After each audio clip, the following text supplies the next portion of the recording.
प्रिय चारुशिले।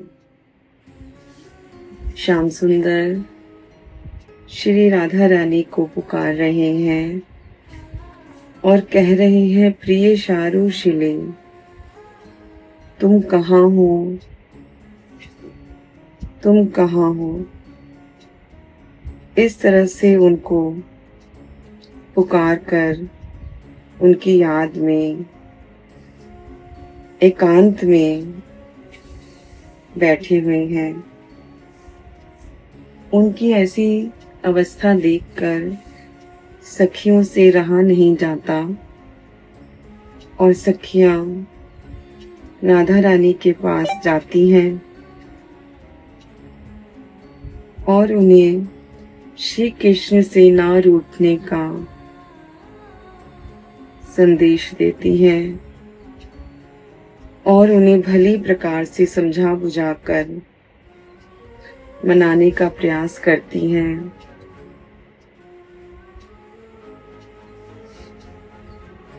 राधा सखी के सुझाव से सहमत भी हो जाती है, परंतु सायकाल को लौटने पर श्री कृष्ण ने देखा कि उनका क्रोध अभी तक पूरी तरह शांत नहीं हुआ है। उनके चेहरे के हाव भाव से ऐसा लगा श्याम सुंदर को कि राधा रानी अभी भी मान करके बैठी हुई हैं और अपने मुख से गरम गरम और लंबे लंबे सांस ले रही, अपनी सखी की ओर देखने में लज्जा का अनुभव कर रही हैं, किसी से आंखें नहीं मिला रही, अपने में ही खोई हुई हैं। इस स्थिति को देखकर श्री कृष्ण को लगता है कि राधा अपनी प्रियतम मुझसे, श्री कृष्ण मेरे से संयोग को उत्सुक तो है, उनका मन तो कर रहा है कि श्याम सुंदर से जाकर मिले, परंतु मेरे द्वारा किए गए अपराध के कारण वह आगे बढ़ने में संकोच का अनुभव कर रही हैं और राधा रानी आगे नहीं बढ़ पा रही हैं।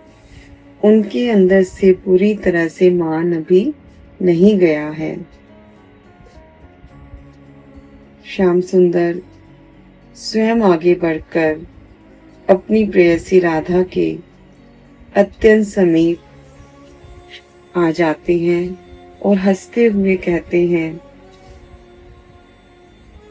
राधे, जब तुम बोलने के लिए मुख खोलती हो तो तुम्हारे मोतियों जैसे उज्जवल दांतों की प्रभा से मेरा भय रूपी घना अंधेरा दूर हो जाता है। कोमल हृदय वाली राधे, चंद्रमा के समान शीतल, सौम्य और मोहक तुम्हारा मुख मुझे चकोर पक्षी की भांति तुम्हारी ओर आकर्षित कर रहा है। उदार एवं मधुर स्वभाव वाली राधे, मेरे अपराध के लिए मुझे क्षमा कर दो। मैं तुमसे अनुनय विनय करता हूँ कि तुम मुझे अपने कमल समान अधरों का अमृत पान करने दो और मान जाओ। हे राधे, तुम मान जाओ मेरी प्रिय चारुशिले। हे सुंदर दांतों वाली राधे, यदि तुम मुझे सच में दोषी समझती हो और मुझसे अति क्रोधित हो तो अपने तीखे नाखून रूपी बाणों से मुझे बींध डालो या फिर मुझे अपनी भुजाओं में बांध लो या फिर अपने दांतों से नोच नोच कर मुझे मार डालो, जिससे कि तुम्हारे मन की व्यथा शांत हो जाए और तुम मान जाओ। हे चारुशिले, हे प्राणेश्वरी, प्रिय राधे, तुम ही मेरा आभूषण हो, तुम ही मेरा जीवन हो, तुम ही मेरे लिए मानिक, मोती, बहुमूल्य रत्न के समान हो। तुम्हारे बिना मैं जीने की कल्पना भी नहीं कर सकता और तुम्हें प्रसन्न करने के लिए मैं कुछ भी कर सकता हूँ तथा इस समय हृदय से इस प्रकार का प्रयत्न कर रहा हूँ कि मेरा मन तुम्हारे सानिध्य के लिए अति व्याकुल है। ये मान नहीं रहा राधे। मेरी तुमसे प्रार्थना है कि मेरे अपराध के लिए मुझे क्षमा कर दो, जिससे कि तुम स्वयं भी आनंद पा सकोगी और मुझे भी आनंदित होने का अवसर प्रदान करोगी। हे प्यारी, मान जाओ। हे प्रिय चारुशिले, हे विश्वभानु दुलारी,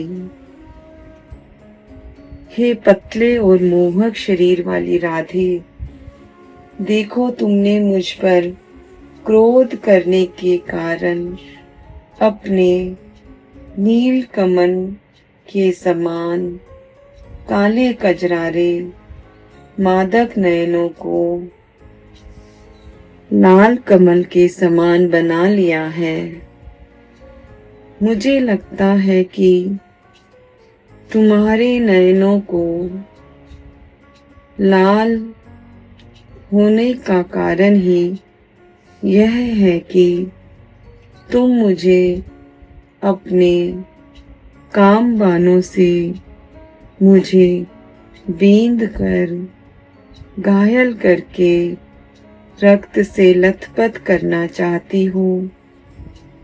यदि ऐसा है तो मैं तुम्हारे क्रोध का स्वागत करता हूँ, क्योंकि इससे मुझे लाभ ही होगा। मैं कृष्ण काले से लाल हो जाऊंगा। मेरी खिन्नता, मेरी उदासी हर्षो उल्लास में बदल जाएगी। इसलिए मेरी प्रार्थना है कि राधे, तुम इसी प्रकार अपने कटाक्षों से रक्तिम आह्लादपूर्ण बनाती रहो और बरसाती रहो। मान जाओ, मेरे अपराध को तुम क्षमा कर दो और अब तुम क्रोध त्याग कर मान जाओ। प्रिय प्रिय चारुशिले, प्रिय राधे, प्रिय प्राणेश्वरी, अपने क्रोध का परित्याग करके अपने गले में रत्नों की माला पहनो, जो मुझे तुम्हारी ओर आकर्षित कर सके। तुम्हारी गले की माला मुझे बहुत सुंदर लगती है और मैं उसकी तरफ आकर्षित होने लगता हूँ। राधे, मेरा कहना मानो, अपना श्रृंगार करो, अपनी कमर में करधनी बांधो, जिसमें लगे पतले पतले घुंघरुओं की मोहक ध्वनि मुझे मोहित कर सके। अपने बाजू बंद बांधो, उसमें लगे हीरे रत्न मुझे बहुत प्यारे लगते हैं। तुम्हारे हाथों की उंगलियों में मुद्रिकाएं, कलाइयों में चूड़ियां, चूड़ियों की रुनुक झुनुक मुझे अत्यंत प्रिय लगती है राधे। तुम्हारे झुमके, तुम्हारी वेणी, उठो राधे, तुम श्रृंगार करो। आओ मैं तुम्हारा सुंदर श्रृंगार करूं। अब मान जाओ और मेरे अपराध को क्षमा कर दो। हे प्रिय चारुशीले, प्रिय राधे, प्रिय राधिका, यदि तुम्हारा क्रोध शांत हुआ हो और तुमने मुझे क्षमा कर दिया हो, तो मैं स्थल पर उगे कमल की शोभा को भी तिरस्कृत करने वाले, उससे भी कहीं अधिक कोमल, सुंदर, मोहक तुम्हारे दोनों चरणों के तलवों में अपने हाथों से महावर का गीला लेप लगाकर उन्हें रक्त कमल के समान सुशोभित कर दूं। हे प्रिय राधे, मुझे आज्ञा दो, मैं तुम्हारे चरण कमलों का श्रृंगार करना चाहता हूँ। तुम्हारे चरण कमलों में पायलें बहुत सुंदर लगती हैं। तुम्हारी चरणों की उंगलियों में बिछुए नवरत्न के अति शोभायमान लगते हैं। तुम्हारे गुलाबी नखों में चंद्र बिंदु सारे ब्रह्मांडों का अंधकार मिटा देते हैं। प्रिय राधे, अब मान जाओ, रूठो नहीं। मेरे द्वारा किए गए मेरे अपराध को क्षमा कर दो और मान जाओ।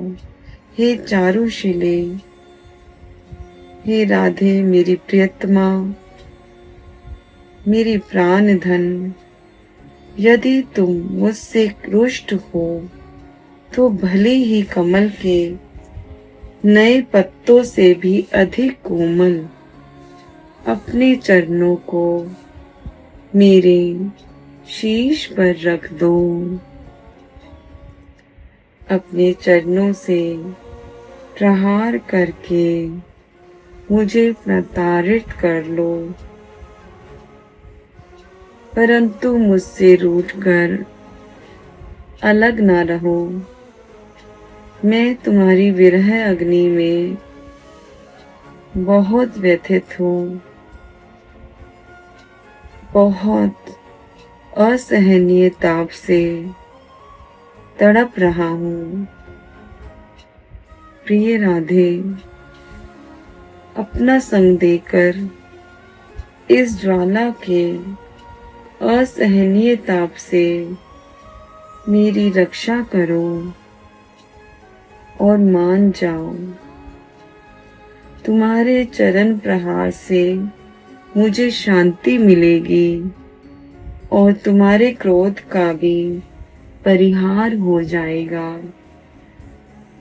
हे चारुशीले, अब तुम मान जाओ और मेरे को क्षमा कर दो। इस तरह तुम रूठो नहीं। तुम्हारे रूठने से तुम्हें भी कष्ट होगा और मुझे भी कष्ट होगा। मैं भी इस विरह अग्नि में तड़प रहा हूँ और तुम भी विरह में जल रही हो। तुम्हारे नयन देखो, कितने लाल हो गए हैं। अब क्रोध को त्याग दो और मान जाओ, मैं तुम्हारे चरणों में अपना शीश रख देता हूँ। अपने अश्रुओं से इसका प्रक्षालन करो। मान जाओ प्रिय चारुशिले, मान जाओ। तुम्हारी नैनों का काजल, कपोलों की लाली, अधरों का अमृत पाने के लिए मैं तड़प रहा हूँ। अब तो मान जाओ प्रिय चारुशिले, अपना क्रोध त्याग दो।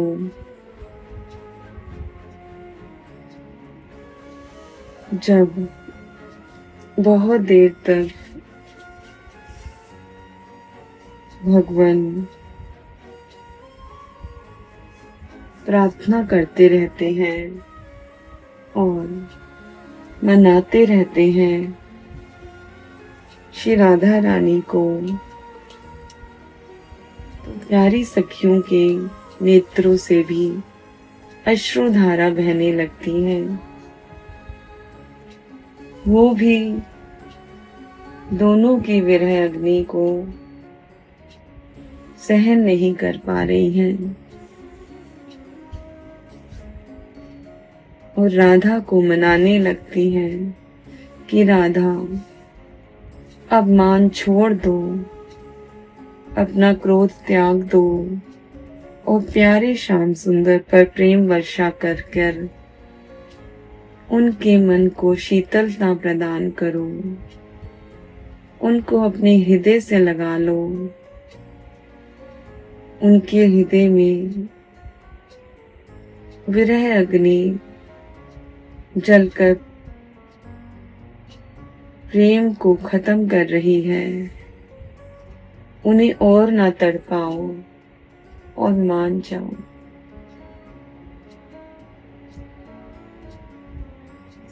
जब राधा रानी नहीं मानती हैं तो सखियां उनको हाथों से पकड़कर उठा लाती हैं शिला से और उनके मनाने लगती हैं। श्री राधा रानी के नेत्रों से अश्रु बहने लगते हैं और वह श्री कृष्ण के पास जाने में संकोच करने लगती है कि मुझे पता नहीं क्या हो जाता है, मैं इतना मान करके बैठ जाती हूँ अपने प्यारे जू से और जड़ सी हो जाती हूँ। मुझे कुछ सूझता ही नहीं ललिते, मेरी चेतना को वापस लेकर आओ। मैं कैसे अपने प्यारे जो को इतना कष्ट दे सकती हूँ, इतना तड़पा सकती हूँ। मुझे अब उनके पास जाने में लज्जा आ रही है, संकोच हो रहा है कि मैं इतना मान क्यों कर गई। उनके छोटे से अपराध को मैंने इतना बड़ा कर दिया। मेरे श्याम सुंदर के हृदय को इतना कष्ट हुआ। राधा रानी फूट फूट कर रोने लगती हैं। ललिता, विशाखा, इंदुलेखा, रंगदेवी, तुंग विद्या, चंपक लता,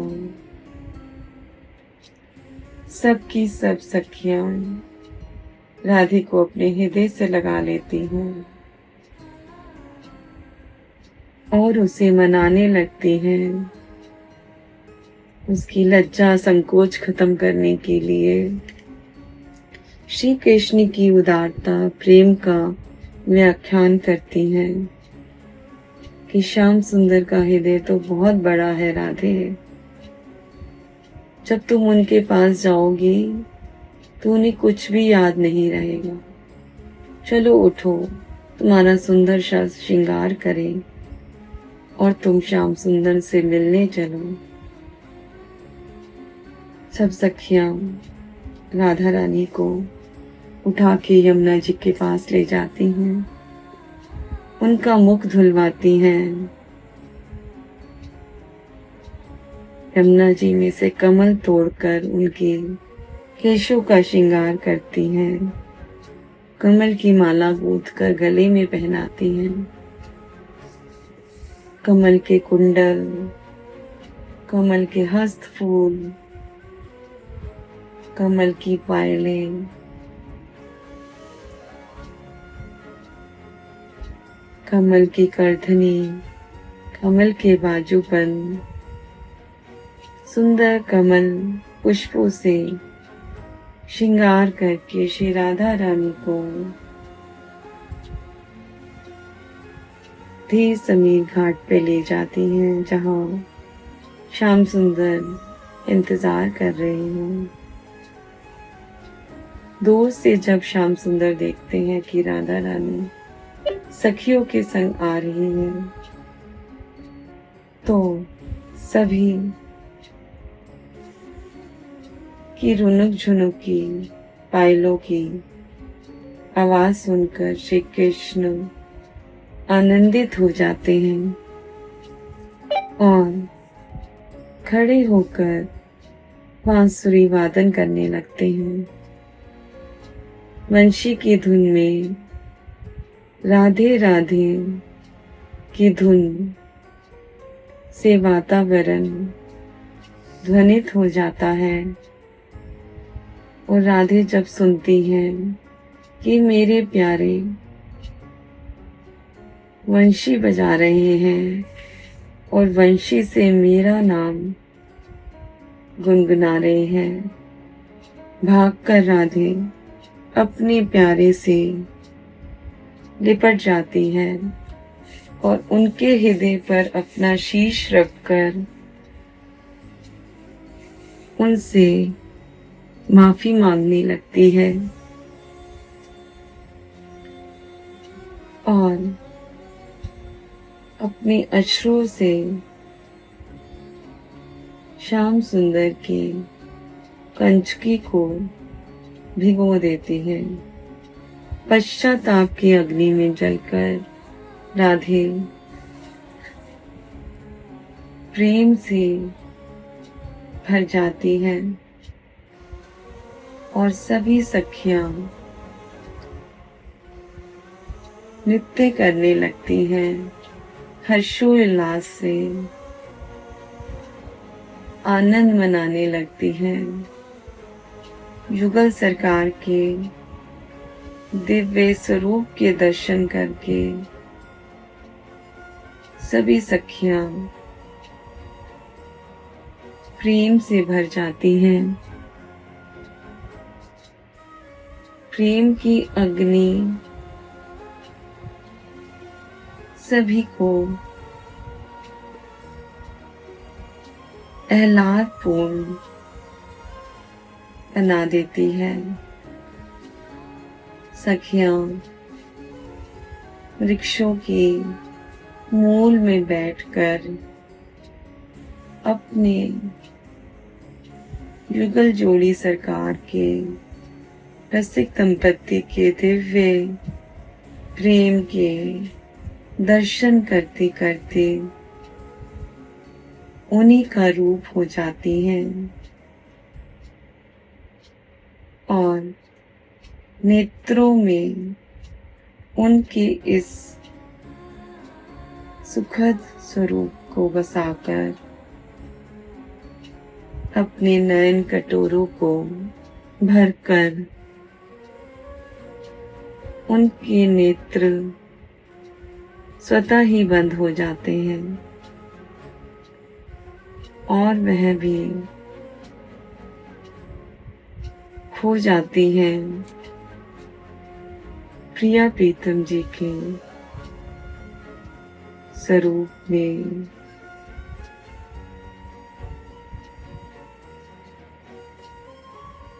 जैसे कोई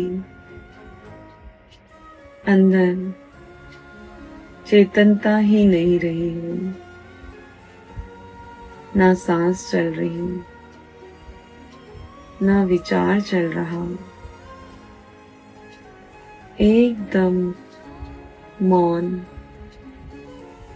शांति, गहरी शांति।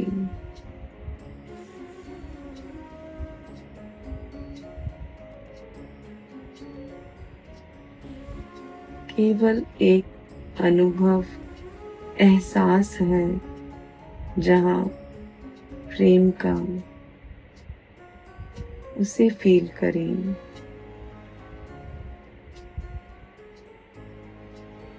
दिव्य प्रेम को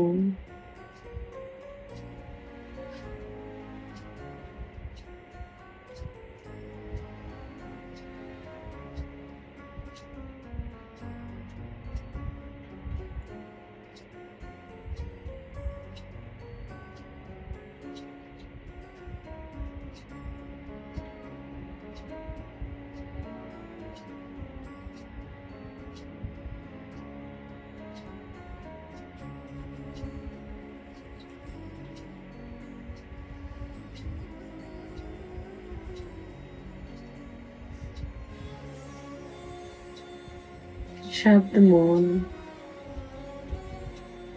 हो जाते हैं, यहाँ मन मौन हो जाता है।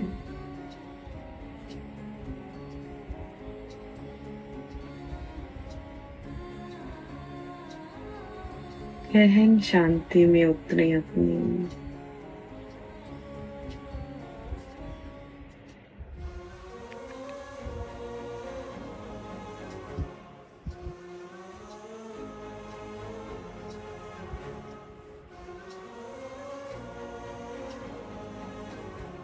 आत्मिक शांति का अनुभव करें।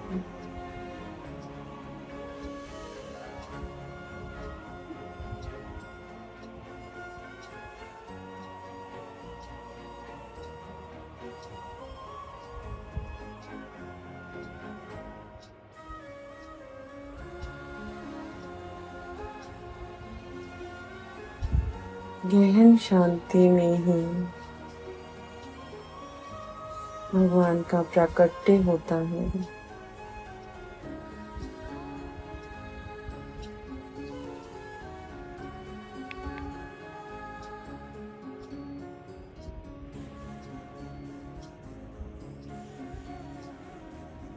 इस शांति अनुभव के साथ थोड़ी देर बैठे रहे और अनुभव करते रहे अपने भीतर के आनंद को, दिव्य आनंद को।